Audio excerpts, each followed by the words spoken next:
안녕하십니까. 10월 8일 글로벌 시장 주요 시황 및 옵션 만기를 3일 앞두고 3거래일 앞두고 옵션 흐름에 대해서 말씀드리고 또 주식 몇 종목을 살펴보도록 하겠습니다. 자, 일단 글로벌 시장은 중요한 거는 이제 금리 인상이지만은 금리 인상의 부분에 대해서는 0.75 그 자이언트 스텝을 3개월 연속 지금 밟고 있습니다. 이 부분이 좀 빅스텝 0.5 이하로 줄어들든지 아니면은 러시아나 우크라이나 전쟁이 뭐 협상을 하든지 휴전을 하든지 아니면은 급작스럽게 그 변동이 생겨야지 어느 정도 주식 그 상승의 모멘텀으로 작용할 수가 있습니다. 그러나 어떤 경제 지표나 이런 것들도 요즘 같은 경우는 좀 영향을 미치지만 그런 부분은 좀 일시적이라고 할 수 있습니다. 미국 같은 경우는 이제 중간 선거를 앞두고 원유 증산이 필요한 시점인데 우방인 사우디가 러시아에 손을 들어줬어요.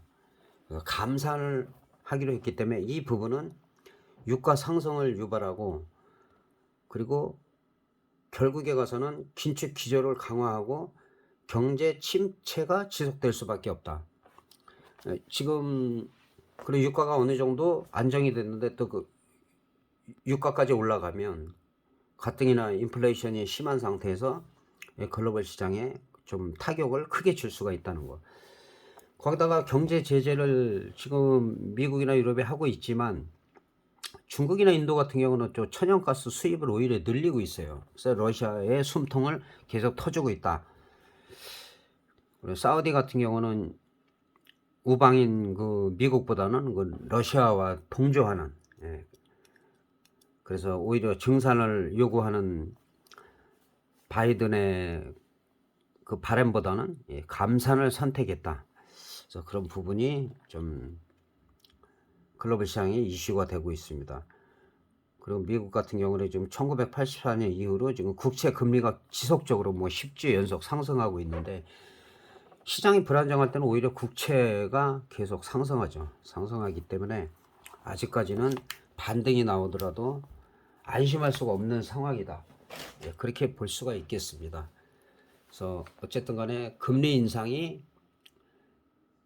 빅스텝 이하로 0.5 이하로 줄어들든가 러시아 우크라이나 전쟁이 뭐 휴전이든 아니면은 좀 긍정적인 더 이상의 그 확산이 되지 않는 그런 부분이 있어야지만 증시는 안정이 될 수가 있다는 거. 자, 지난주 미국 시장 같은 경우는 제가 말씀드린 부분이 28,000이 지지가 돼야 된다. 그리고 바로 월요일부터 상승을 했어요. 그리고 중요한 게 지금 우리나라 시장도 비슷한데 지금 3일 상승하고 이틀 하락을 했어요. 이틀 하락을 했는데 전 저점을 지키고 있다.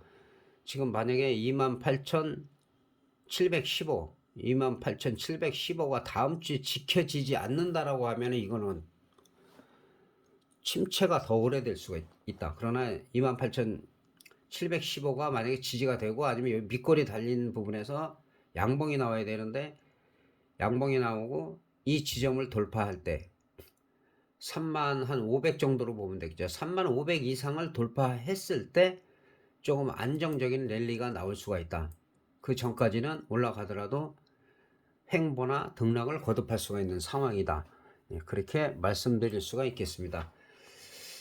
자, 우리나라 시장 같은 경우도 비슷하죠. 비슷하고 한 3일 정도는 뭐 올라갔다가 뭐 밀리더라도 나쁘지 않았는데 미국과 좀 다른 거는 우리는 올라갔다 윗꼬리가 달렸지만 일단 양봉으로 마감이 됐어요. 근데 금요일날 미국 시장이 좀 하락을 많이 했기 때문에 일단은 우리가 2180을 지켜지느냐 그리고 지난번에 말씀드린 이 부분이 지켜지느냐 첫날 밀렸다가 도치로 나오고 그 다음에 이제 갭상승 두 번을 했기 때문에 그렇게 분위기가 나쁘지는 않다. 그러나 엄청난 게 올라갈 수 있는 그런 모멘텀은 없다는 거 그걸 아셔야 되고 그 다음에 일단 이 개파락한 부분 이 자리 이상이 올라갔을 때 안정적으로 2400 정도까지 갈 수가 있으나 올라가다가 다시 밀려갖고 이 저점을 밀리면은 바닥을 확인할 가능성이 있어요. 그거는 이제 우리 마음대로 되는 게 아니라 글로벌 시장과 요즘은 커플링 되고 있기 때문에 우리만 디커플링 돼서 계속 올라갈 수는 없다는 부분 말씀드릴 수가 있겠습니다. 그리고 선물 옵션도 뭐 업종하고 비슷해요. 업종하고 비슷하고 지난번에 283이 종가였는데 제가 280은 지지가 돼야 된다. 그래서 280 라인을 미리 쳐놨었어요. 지난주 일요일 날이죠. 이 부분에. 근데 다행히 정확히 280에서 도치가 나오고 도치가 나온 상태에서 그렇게 나쁜 흐름은 아니에요. 요즘 분위기로 봐서는 마찬가지로 다음 주가 만기인데 만약에 하락한다 하면은 280을 지켜줘야 되고 그래서 이 개파락한 부분 296까지 과연 만기 때 갈 수 있냐 못 가냐. 만기 전까지 만약에 이 자리 간다면 뭐 300선을 터치할 가능성도 있어요. 그래서 한 위아래로 한 10포인트 정도가 열려 있다. 위로도 한 10포인트, 아래로 10포인트가 열려 있다. 이렇게 볼 수 있습니다. 그런데 미국 시장이 지난주 금요일 날 밀렸기 때문에 일단은 우리가 286에서 283 사이에서 지지가 돼서 반등이 나오느냐 이게 상당히 중요해요. 월화 정도에 중요하고 많이 가면은 현재로서는 뭐 한 10포인트까지는 올라갈 수도 있고 내려갈 수도 있는데 분위기상으로 보면은 올라갈 확률도 있다. 월요일 날은 밀려서 시작하더라도 밑꼬리가 만약에 달린다는 전제 그거는 수급적인 거예요. 개인들이 매수로 계속 집중하면은 한번 밀었다가 갈 수밖에 없는 상황이기 때문에 그 파생하시는 분들은 만기가 며칠 안 남았기 때문에 상당히 유의를 하셔야 된다는 거. 그리고 지난주에 제가 자 선물은 올라갔어요. 선물은 올라갔는데 옵션에 양풀이를 죽일 수 있다. 제가 그렇게 말씀을 드렸고 현재로서는 등 가격이 290에서 형성이 되고 있어요. 3점대 늘 말씀드리지만 3점대에서부터는 터질 가능성이 있다.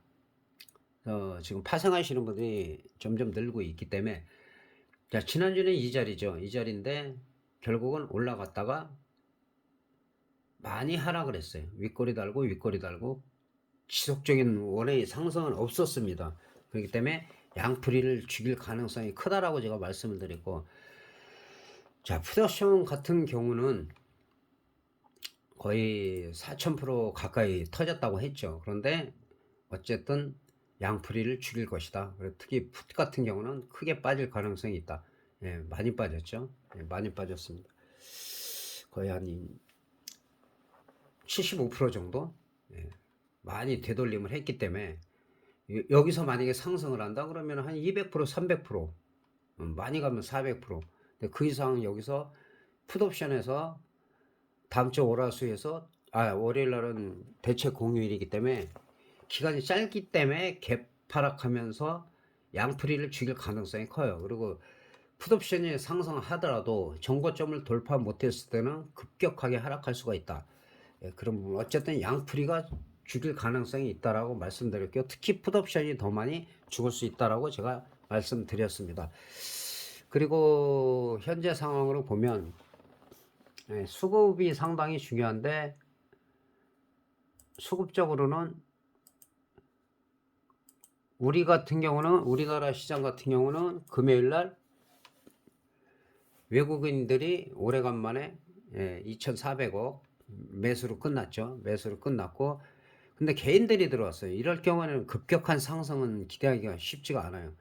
콜옵션을 외국인들이 한 15억 정도 매수하고 있고 개인은 10억 정도 매도를 하고 있고 풋옵션 같은 경우는 개인이 11억.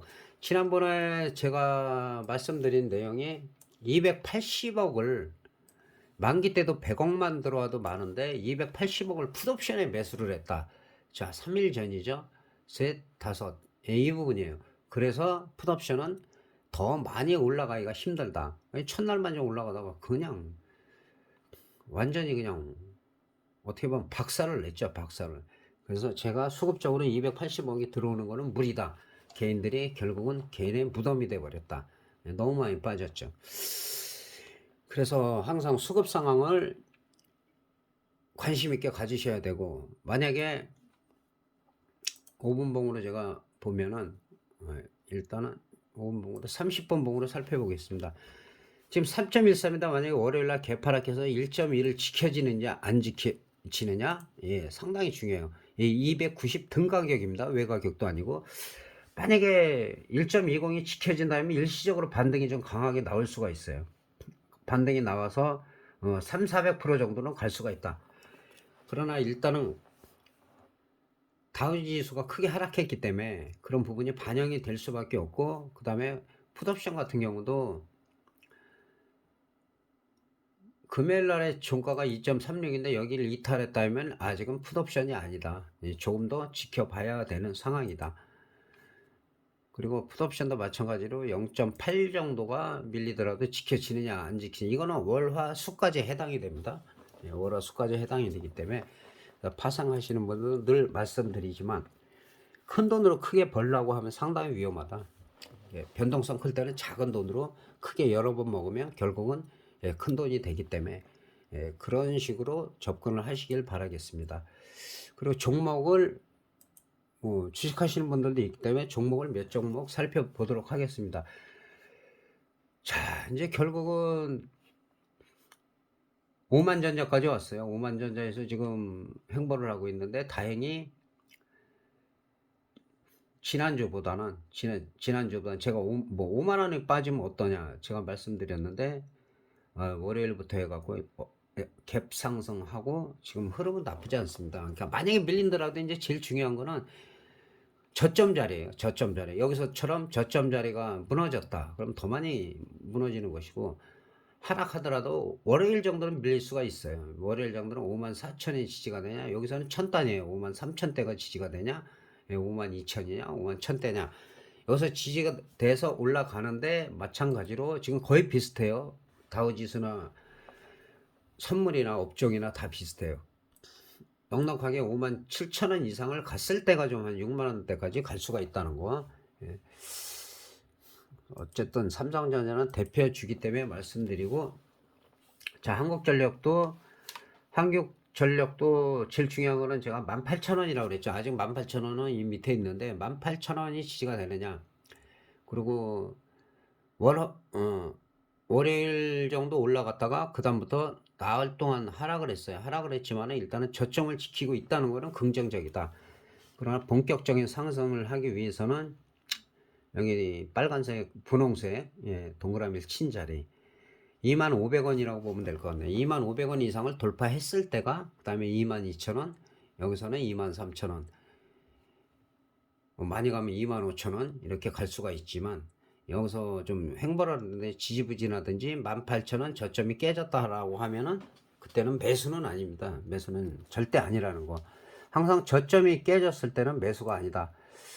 그리고 한때 잘 나갔던 플랫폼 쪽은 완전히 무너져 있어요. 추세가 무너져 있어 갖고 지금은 매수 단계가 전혀 아니라는 거. 월봉까지 봐도 네이버인데, 사실 카카오보다 네이버가 좀 더 난데 지금은 완전히 추세가 무너진 상태라 지금 매수 단계는 아닙니다. 가끔 플랫폼 쪽에 문의하시는 분들이 많은데, 그리고 카카오랑 비교를 하면 거의 비슷하죠. 카카오는 근데 사실 제가 정확하게 주봉으로 보면 이 자리죠. 11만 5천원이 무너지면 카카오는 매수하면 안 된다라고 제가 말씀을 드렸어요. 11만 5천원이 지켜져야 된다. 근데 계속 하락해갖고 지금 거의 5만 500원인데, 얼마가 가든 지금 매수는 아닙니다. 매수 자리를 만들어 가야 되는데 아직까지는 플랫폼 쪽은 매수가 아니다. 이렇게 말씀드릴 수가 있고, 카카오 같은 경우는 제가 2년 전 그때부터 해가지고 정말 많이 올라갔어요. 정말 저점에서 정확하게 제가 말씀을 드려가지고, 카카오는 액면 분할하기 전부터 해가지고 아마 300% 이상이 올라갔을 겁니다. 그리고 11만 5천원이 이탈했을 때는 절대 매수가 아니다라고 제가 이후에는 여기도 없어요. 분명히 제가 말씀을 드렸기 때문에, 그래서 추세가 중요하다. 그리고 마지막으로 삼천리는 정말 또 지난 2년 전에 제가 카카오 발굴했듯이 거의 한 10만 원대에서 거의 뭐 30만 원을 찍었네요. 예, 이번 주에도 예, 계속 올라갔어요. 그래서 이런 부분은 만약에 이탈하더라도 밀렸다가 다시 올라갔다가 밀릴 때가 3, 4에 해당되거든요. 그럴 때는 좀 유의를 해야 돼요. 그리고 지난번에 제가 말씀드린 윗꼬리 달고 음봉이 나오면 일단은 매도다. 예, 매도하고 근데 그 다음에 양봉이 강하게 나오고 이 윗꼬리를 돌파를 했어요. 예, 돌파를 했다는 건 다음에는 여기가 저항선이었는데 여기가 지지선이 된다는 거. 이 지지선이 무너지면 좀 더 기다려야 돼요. 뭐 26만 원이나 아니면은 24만 원이나. 만약에 이 기세대로 계속 올라간다면은 삼천리 같은 경우는 뭐 40만 원, 50만 원도 갈 수 있는 거예요. 이런 종목들은. 그리고 아직까지는 분위기가 나쁘지가 않다. 그래서 눌림목에서 한 번 더 올라가느냐 아니면 눌림을 좀 세게 주고 3산을 만들어서 좀 조정을 받느냐, 이게 관건이라고 할 수 있겠습니다. 그래서 이렇게 어려울 때도 이런 종목들을 발굴할 수 있다는 거. 그래서 우량주 뿐이 아니라 뭐 만 원 이하를 하시는 분들이 많은데 저는 그걸 권장하지 않아요. 권장하지 않고 우량주에서도 이렇게 좋은 종목들을 발굴할 수가 있다는 거. 거의 10만 원대에서 30만 원까지. 그래서 지금은 매수를 하더라도 흐름이 좋은 종목들이 많이 있어요. 우량주 중에서 그런 종목을 하는 게 낫고 너무 싼 주식을 하는 거는 좋지 않습니다. 포트폴리오 차원에서 뭐 5천 원대도 하고 뭐 2, 3만 원대도 하고 5만 원대도 하고 10만 원대도 한다, 이런 거는 괜찮은데 무조건 싼 주식만 하시는 분들은 일시적으로 수익을 올릴 수가 있겠지만 지속적으로 수익을 올리기가 힘들어요. 다만 예외적인 거는 뭐 스캘퍼들이 제가 볼 때는 뭐 한 1, 2% 성공할까 말까요. 나머지 다 안 되는데 그렇게 어떤 또 자기가 보는 그 추세나 이런 게 맞을 때가 있어요. 1년이고 2년이고 3년이고 5년이고. 그렇다고 해서 그게 계속 그게 가는 게 아니기 때문에 한때는 그렇게 성공을 크게 했더라도 패턴이 바뀔 때는 거기에 순응을 해야 된다는 거. 그렇게 말씀드릴 수가 있겠습니다. 파생이든 주식이든 어쨌든 하면서 남을 원망하면 안 돼요. 뭐 어떤 전문가가 추천을 했다, 뭐 유튜버 누가 추천을 했다. 대부분 무리한 경우가 많아요. 무리한 경우가 많은데 그런 사람들도 더 빨리 잘 믿어요. 진짜 믿을 사람은 잘 안 믿고. 그래서 본인들이 어느 정도 노력을 하고, 그리고 종목이나 뭐 이런 섹터를 갖다가 고르기보다는 일단은 지금 같은 경우 글로벌 시장의 이슈, 금리 인상이나 우크라이나 러시아 전쟁, 그런 부분을 알아야지 사업을 하든 주식을 하든 대응을 할 수가 있는 겁니다. 막연하게 뭐 종목만 찾고 올라가는 것만 찾고 하다 보면 쉽게 얘기해서 단타쟁이만 되고 수익을 크게 올릴 수가 없어요. 특히 파생은 더 심합니다. 분석을 더 많이 하고 흐름을 더 잘 볼 때 365일 계속 뭐 하루에 10번에서 수십 번 그 이상 매매한다 그래서 절대 수익 날 수 없어요. 오히려 기다렸다가 뭐 하루에 한 번을 하든 일주일에 두세 번을 하든 한 달에 한두 번을 하든, 그래서 수익을 올릴 수 있는 그런 패턴으로 만들어 가시길 바라면서 10월 8일 영상 여기서 마치겠습니다. 대단히 감사합니다.